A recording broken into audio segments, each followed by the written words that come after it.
आजच डाउनलोड करा आणि तुमच्या आवडत्या मालिकांचा आनंद लुटा। रडून काही होणार नाहीये। हे का केलं ते सांगा। हे सगळं काही मी मुद्दामून नाही केलं। ते बाहेर सीसीटीव्ही वाले आले होते आणि सारखं सारखं ओटीपी मागत होते। मी त्यांना ओटीपी नसतं दिलं ना तर ते गेलेच नसते, म्हणून मला यांचा फोन बाहेर काढावा लागला। मोबाईल काढलाय आणि तो ऑपरेट पण केला। हो,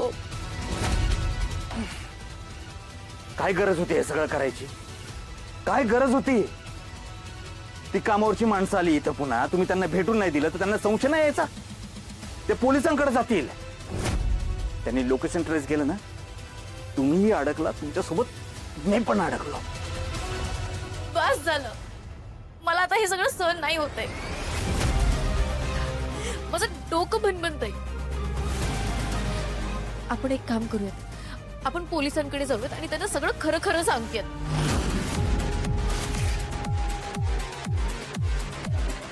त्यांना सांगूयात हे सगळं मी मुद्दामून नाही केलं, चुकून घडले माझ्या हातून। हे असं अजून किती दिवस लपवणार आपण? चला आपण जाऊयात पोलिसांकडे। पुढे जे व्हायचं ते होऊ दे, चला। आवाय का असं करू नका, पोलिसांकडे नका जा।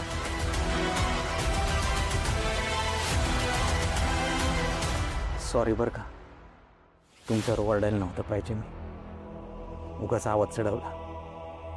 पण काय हे सगळं मी तुमच्यासाठीच करत होतो ना। मला तुमची अवस्था बघवत नव्हती हो। तुमच्या नवऱ्याने तुम्हाला किती त्रास दिलाय मी फक्त बघितलाय। तुम्ही तो सगळा सोसलाय। तुम्हाला पण स्वच्छंदपणे आयुष्य जगायचं काय अधिकार नाही का? हाय ना, तुम्ही ते केलं पाहिजे। उगाच कशाला पोलिसांकडे जाताय? पोलिसांकडे गेला तर उगाच तुरुंगात जाल तुम्ही। नाही तसं पण तुम्ही इथं होता तुरुंगात असल्यासारखंच होतं की। ते काही नाही, मी त्यांना सांगेल हे सगळं चुकून झालं म्हणून। चुकून? चुकून कसं काय कुणाचा खून होईल बरं? अहो, तुम्ही ज्या स्क्रू ड्रायव्हरनं नवऱ्याचा खून केला ना, त्याच्यावर तुमचे फिंगरप्रिंट आहेत। तुम्ही पोलीस स्टेशन मध्ये गेला ना, 1 मिनिट लागणार नाही। 1 मिनिट लागणार नाही तुमच्या नवऱ्याचा तुम्हीच खून केला हे सिद्ध करायला। त्याच्या गुन्ह्याखाली तुम्हाला अटक करतील आणि तुरुंगात टाकतील। नाही नाही नाही, मला हे सगळं नको। मला या सगळ्यातून तुम्ही बाहेर काढा प्लीज। होय, मी आहे ना, तुम्ही काळजी करू नका।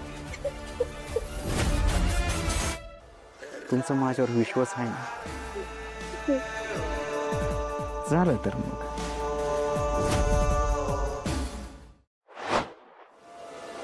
रा